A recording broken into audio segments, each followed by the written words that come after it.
Hey everyone, it's your favorite political innovator here, David Washington, coming to you from Central Florida, parts unknown right now.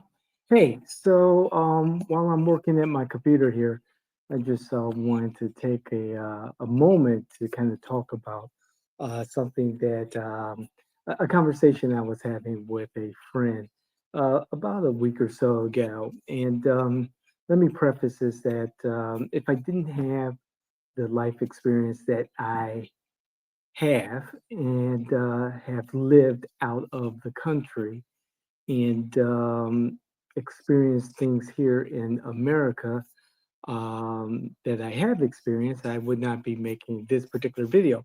But anyway, I was talking to my friend, right? Alfonso. That's what we're going to call this person, Alfonso. And we were talking about immigration policy here in the United States. Here we go. That's correct. Immigration policy. And my friend was like, David, you have to understand the people who have come here from other countries legally, illegally, they come for a better life. It's like I get that. However, for those who have come here illegally, whether they've been here 5 minutes or 50 years, they are here illegally. And there are policies and laws that we as citizens and residents must follow. And I understand that each situation is an individual situation and with individual circumstances. I understand we must have empathy for those who are in um, situations that are not as good as our own. I get that. And believe me, I'm very empathetic. Empathetic. However, I was listening to my friend Alfonso. Then I, I stopped Alfonso and said, you know something. Um, Speaking of empathy, I recently had a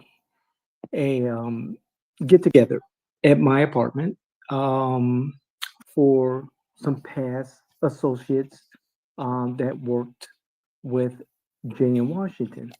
And it was about maybe five of us, and I invited them for a nice barbecue. You know, I grilled, and I've done that before. A nice barbecue, chill out. It was Saturday, late afternoon, early evening. It was hot in the summer kitchen. We were relaxing, have a good time. There was no alcohol because I really don't do that, and everyone was having a good time. And but there was one particular um, former associate um, who kind of stuck around a little bit later than the rest of the associates. And I was wondering if he had, an issue with, maybe getting home or, that person, wasn't feeling well or what. And I asked him, is everything okay? Did you have a ride home? Is something wrong with your car? I find out that, the person ended up, Ubering to the cookout. And it was late. And I was like, if it's too late for you to get back to where you need to go, you can, stay here. I have plenty of room. And like, cool, nothing to it. I thought, okay, come the morning when I'm, ready to go to church and everything, you know, this person will be, ready to go on their way or already left. And morning came and I'm getting ready for church and everything. And the person is still in the spare bedroom, knocked out. And I was like, it's no big deal. Once I come back from church, that person will be gone or whatever. And it's no big deal. Well, yeah, it started to become a big deal. And the person, was still in the apartment. And, yeah, I didn't notice that the person had some of their belongings with them in the backpack and their laptop. And they did. And I was like, okay. And the spare bedroom looked very lived in. And say, what's going on here? I thought you were leaving. And this former associate's like, oh yeah, yeah, yeah. I had a little difficulty, but I'll be leaving, blah, blah, blah, et cetera, et cetera. And I was like, okay, yeah, this is not your home. I expect you to be gone, like soon. Well, soon turned into a couple of days. And I was very nice and charitable, but enough is enough. And I asked my friend Alfonso, what should I do? What should I do? And my friend Alfonso kind of chuckled and said, well, I'm sure you were nice to them and everything. It's like, yeah, I was very nice. I went out my way and I was very cordial, very nice. And, it's like, well, David, you're going to have to call the police. That person does not belong in your apartment. That is your apartment. They are not paying any rent. They are uninvited. They came there, under the premise of coming to an event that you were hosting. The event is over. They're not supposed to be there. They're supposed to be gone. Call the police. I didn't call the police. I did not call the police. I did not call the police because this was a made up event. And what I was trying to illustrate to my friend Alfonso is that if there's an uninvited visitor in your home and that person is not supposed to be there legally, according to Alfonso, their own testament, that person needs to go. And if local law enforcement has to get involved, then so be it. And so when I equate that particular situation to what's going on with our immigration policy here in the United States,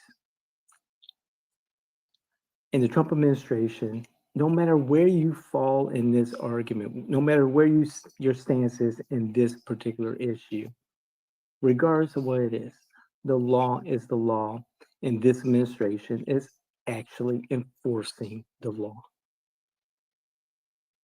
Period.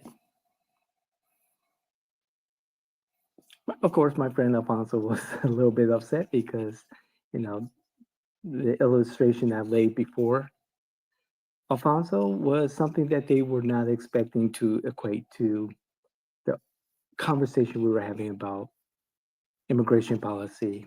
And if you're not supposed to be here, you're not supposed to be here. Period. So, regardless of how I feel, my feelings don't mean anything in this. It really doesn't.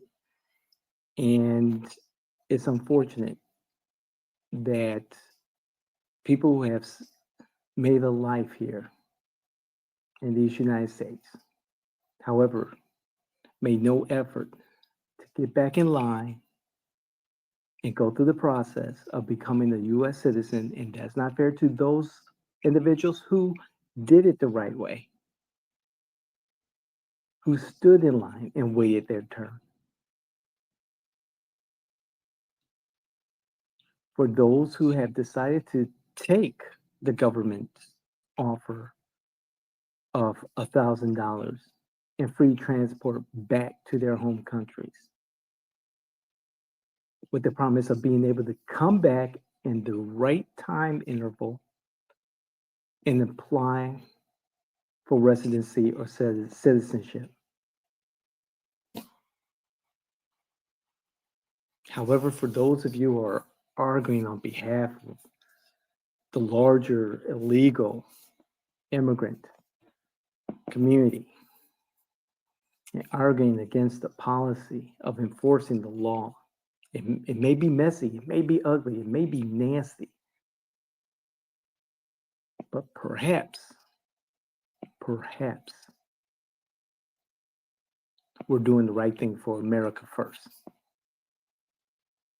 So saying that, Let me know what you think. Let me know about my story uh, with Alfonso. Let me know what you think. Bring your feelings elsewhere, not here. Let's have a honest, tactful conversation around the facts. Period. Alligator Alcatraz, regardless of how much money has been spent and will be spent, is needed.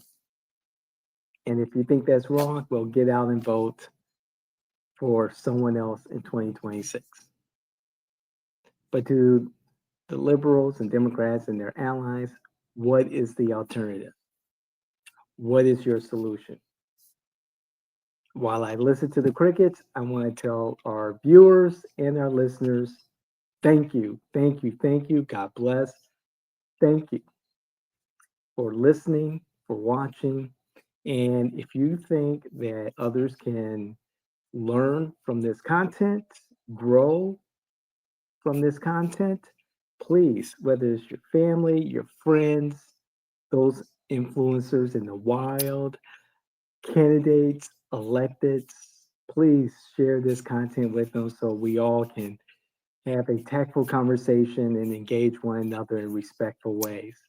And we all learn from each other and grow together because that's what it's all about. So I appreciate it. I'm going to get back to work. I got a ton of stuff to do.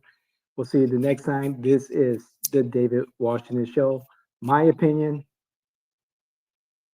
period. Let's hear what you have to say. We'll see you the next time. God bless.